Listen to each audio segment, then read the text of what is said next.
Hello दोस्तों, स्वागत है आप सभी का मेरे इस चैनल घोसी के प्रोडक्शन पे एक बार फिर से। तो आज मैं दोबारा से अपनी सीरीज़ चाइनीज़ इकोनॉमिक्स क्राइसिस के बारे में दोबारा से मैं बात करने वाला हूँ। तो ये पार्ट 3 होने वाला है, ठीक है। तो पिछली पार्ट में मैंने बात करी थी एवरग्रेड नाम की कंपनी के बारे में, जो चाइना की सबसे बड़ी रियल एस्टेट कंपनी है। साथ ही साथ मैंने इस बारे में भी बात करी थी कि किस तरीके से लोग शहरों में आ रहे थे और चाइना का अर्बनाइजेशन हो रहा था। तो बेसिकली चाइना कम्युनिस्ट देश है, जहाँ पे मैंने पिछली बार ये बताया भी था कि चाइनीज़ गवर्नमेंट जो है वो लैंड को ओन करती है। आप कभी भी वहाँ के किसी नेचुरल रिसोर्स को ओन नहीं कर सकते। Land, gold mines, coal mines, आप कभी भी किसी को ओन नहीं कर सकते। वहाँ से सब कुछ गवर्नमेंट ही ओन करती है। तो फिर लोग घर बना कैसे रहे?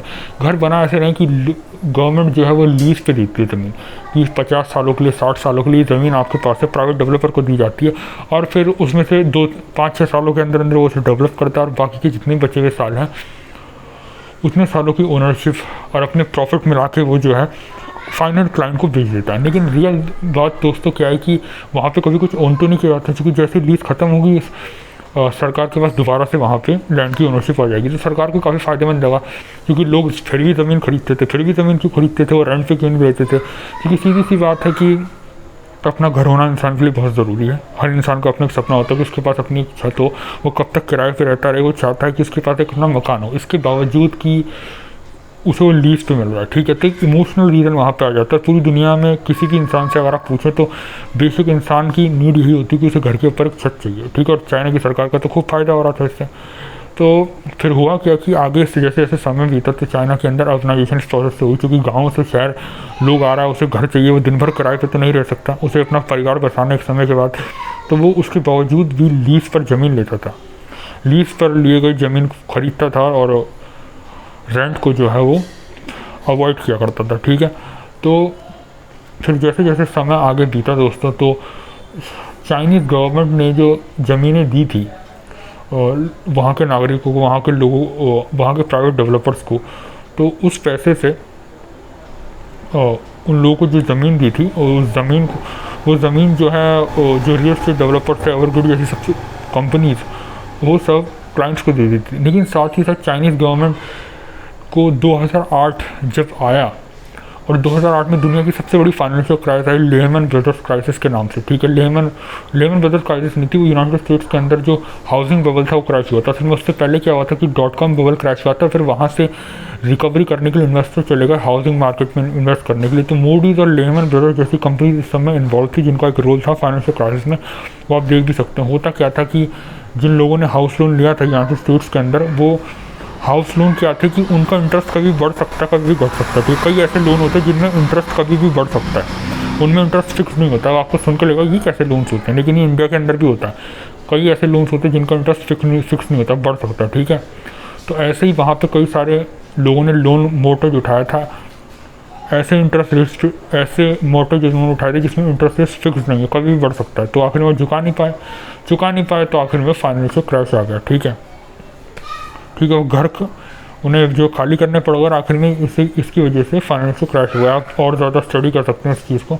तो हुआ क्या कि पूरी दुनिया में फाइनेंशियल क्रैश आया, यूनाइटेड स्टेट्स का स्टॉक मार्केट डाउन गया। तो यूएस की इकनॉमी ने पूरे वर्ल्ड की इकनॉमी को अफेक्ट किया। और चाइना को इस बात को समझ आया कि भाई हम तो manufacturing hub of the world है, हम तो वर्कशॉप ऑफ द वर्ल्ड है, और हम दुनिया की सप्लाई को पूरा करने की डिमांड को पूरा करते हैं सप्लाई कर और इसी से हमारी इकनॉमी चलती है, इसी से हमें फॉरेन एक्सचेंज आता है। लेकिन अब तो डिमांड पूरी तरीके से बंद हो गई, कम हो गई। हमारे पास गुड्स सर्विसेज इतने पड़े हुए हैं, लेकिन उन्हें खरीदने को कोई तैयार नहीं, क्योंकि डिमांड ही नहीं है। तो अब चाइनीज़ गवर्नमेंट की समझ आया कि भाई देखो, अगर हम दुनिया की गवर्नमेंट और दुनिया की इकनॉमिक्स की, दुनिया की जितनी भी गवर्नमेंट्स हैं उनकी इकनॉमिक्स की डिमांड पूरा करने के चक्कर में अगर हम पड़ गए तो हमारी तो इकनॉमी का घाटा बढ़ जाएगा, ठीक है। हमारी इकनॉमी तो आगे बढ़ नहीं पाएगी। तो फिर इस बात का जब एहसास उन्हें हुआ, तो उन्हें इस बात के सॉल्यूशन पे वो निकले कि हम डोमेस्टिक डिमांड को बढ़ाएं और डोमेस्टिक डिमांड को पूरा कर अपना मुनाफा बढ़ाएं, ठीक है। अपनी इकनॉमी को इस तरीके से क्या करते हैं, इंडिपेंडेंट रखें ग्लोबल इकनॉमी से, और अपनी ही इकनॉमी के सेल्फ डिपेंडेंट बने अपनी इकनॉमी के ऊपर, अपनी ही इकनॉमी के अंदर डिमांड को बढ़ाएं, लोकल डिमांड को बढ़ाएं, उसे पूरा करके मुनाफा कमाएं। तो ये काम उन्हें जो है सूझा, ठीक है। लेकिन फिर उसके बाद हुआ क्योंकि दोस्तों सरकार ने 3 स्टेप्स उठाए थे, ठीक है। मेनली 3 स्टेप्स सरकार ने उठाए थे।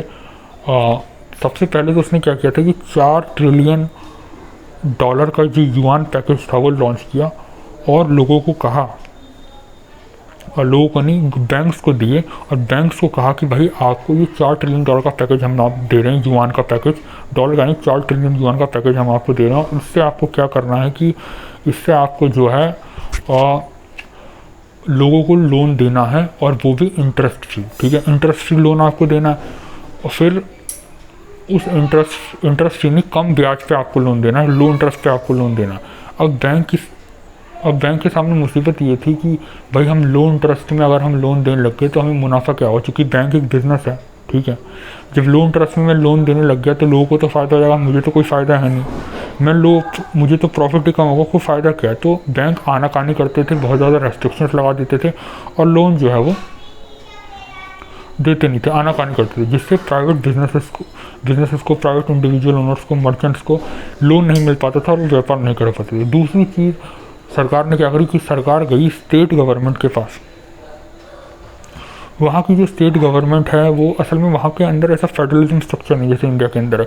इंडिया के अंदर स्टेट गवर्नमेंट अलग होती है, सेंट्रल गवर्नमेंट अलग काम करती है, लेकिन वहाँ पे क्या होता है कि स्टेट गवर्नमेंट जो है लोकल गवर्नमेंट कहते हैं, और वो सेंट्रल गवर्नमेंट की रिप्रेजेंटेटिव होती है। जो सेंट्रल गवर्नमेंट कहेगी वही उन्हें जो है करना होता है। तो फिर उन्हें ये कहा गया सेंट्रल गवर्नमेंट द्वारा लोकल गवर्नमेंट को कि देखो आपको क्या करना है, आपको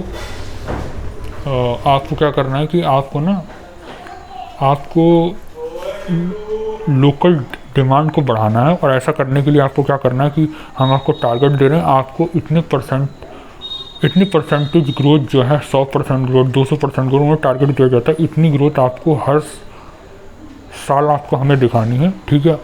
और इसके लिए आपको क्या कहते हैं प्रोजेक्ट चलाने, इंफ्रास्ट्रक्चर डेवलपमेंट प्रोजेक्ट चलाने। जैसे मेरा स्टेट है, सपोज हरियाणा मेरा स्टेट है या यूपी मेरा स्टेट, और मैं वहाँ पे जो हूँ रेलवे प्रोजेक्ट चलाता हूँ, पावर प्लांट बनाता हूँ। तो ऐसा कर जब मैं इन्वेस्टमेंट कर रहा हूँ तो सीधी सी बात है, मुझे सीमेंट चाहिए, मुझे रॉ मटेरियल चाहिए, ठीक है। अब मैंने ये पैसा मुझे चाहिए, पैसा मैंने खर्च किया, तो किसी और की इनकम हुई, तो लोगों के पास पैसा है। जब लोगों के पास पैसा आएगा तो ज़्यादा डिमांड करेंगे, लोगों के पास पैसा आएगा तो घर खरीदेंगे, गाड़ी खरीदेंगे। उनके पास पैसा नहीं तो सिर्फ बुनियादी ज़रूरतें पूरे करेंगे, तो लोगों के पास पैसा आएगा तो डिमांड करेंगे, ठीक है। साथ ही साथ जब मैं इतने बड़े इंफ्रास्ट्रक्चर को बनाऊंगा तो इसे मेंटेन करने के लिए मुझे बनाने के लिए और इसे मेंटेन करने के लिए मुझे लोगों को हायर करना पड़ेगा, लेबर कॉस्ट लगेगी, तो फिर एम्प्लॉयमेंट जनरेशन भी हो गया। तो इस तरीके से जब सरकार इन्वेस्टमेंट करती है तो बहुत सारी इनकम, लोगों की इनकम जनरेट होती है, ठीक है। तो अब ये इन्वेस्टमेंट प्रोजेक्ट चलाने के लिए जब चाइना की सरकार ने दूसरा काम किया, तो ये इन्वेस्टमेंट प्रोजेक्ट चलाने के लिए उन्हें पैसे तो चाहिए। तो सपोज़ एग्जांपल के लिए उन्हें 500 रुपये चाहिए, तो मुझे 500 रुपये चाहिए, तो सेंट्रल गवर्नमेंट ने मुझे कहा कि तुम यूपी के अंदर, हरियाणा के अंदर, जो भी स्टेट सपोज आप मान लीजिए, आपको वहाँ पे इन्वेस्टमेंट चलानी है। अब इन्वेस्टमेंट चलाने में जाता हूँ तो मैं देखता हूँ भाई मुझे 500 रुपये चाहिए, अब 200 रुपये तो मेरे खाते में पड़े हैं, ठीक है, 300 रुपये मुझे और चाहिए। तो मैं जाता हूँ, लोग क्या कहते हैं, अगर इंडिया के अंदर मैं हूँ तो मैं तो ओपन मार्केट से उठा लूँ, बैंक से लूँ, कहीं से लूँ, लेकिन चाइना के अंदर तो ऐसा कोई ओपन मार्केट है नहीं, ठीक है ना, मैं कोई अलग से बॉन्ड इशू कर सकता हूँ, ठीक है।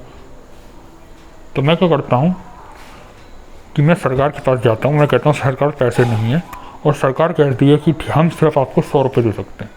तो 100 रुपये उन्होंने मुझे दे दिया, अब 300 रुपये हो गए, लेकिन 200 रुपये भी चाहिए, ठीक है। तो अब क्या करें कि अब लोकल गवर्नमेंट में क्या करता हूँ कि मैं उन्हीं बैंकों के पास जाता हूँ जिनके पास 4 ट्रिलियन डिमांड पड़ा हुआ है, और मैं उनसे पैसे मांगता हूँ। तो लेकिन यहाँ पे कैश क्या आता है, यहाँ पे दोबारा सेंट्रल गवर्नमेंट आ जाती है और वो ये कहती है कि भाई आप सिर्फ 50 रुपये देंगे, और बैंक मुझे सिर्फ 50 रुपये देता। क्यों? क्योंकि $4 ट्रिलियन का जो ये युआन पैकेज है, ये तो प्राइवेट इंडिविजुअल्स के लिए, तो लोगों के लिए, तो बिजनेसमैन के लिए है, ये तो आम आदमी के लिए। अगर सरकार इसे खा जाएगी इन्वेस्टमेंट कर तो फिर आम आदमी के पास क्या आएगा? तो ये तो सरकार के लिए, सरकार के लिए, आम लोगों के लिए, सरकार के लिए तो ये है ही नहीं। तो इसीलिए रेस्ट्रिक्शन लगा दी 50 रुपये मिले। तो अब मुझे पास 350 रुपये हो गए, तो अब बचे, अब मुझे कितने चाहिए? और मुझे 150 और चाहिए। अब 150 में कहाँ से लाऊँ? ठीक है, तो 2 काम चाइना की सरकार ने यहाँ पे किया और दोनों कामों में उसने अड़चन डाल दी। तो यहाँ पर चीज़ें बड़ी दिलचस्प हो जाती है, क्योंकि अब यहाँ पर प्राइवेट जो बिजनेसमैन है उसे लोन चाहिए, उसे मिल नहीं रहा, फिर मुझे लोन चाहिए, मुझे लोन, सरकार को, लोकल गवर्नमेंट है उसे लोन चाहिए, मुझे 150 रुपये चाहिए। अब वो आएगा कहाँ से?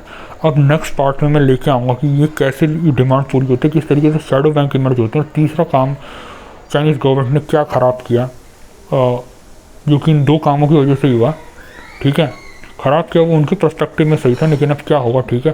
तो फिलहाल की 10 मिनट की वीडियो हुई है, तो आई एम सॉरी कि वीडियो थोड़ी लंबी हुई, लेकिन मैं चौथी वीडियो भी जल्दी लेके आऊँगा। तब तक के लिए वीडियो को लाइक करिए और चैनल को सब्सक्राइब कीजिए। Thank you.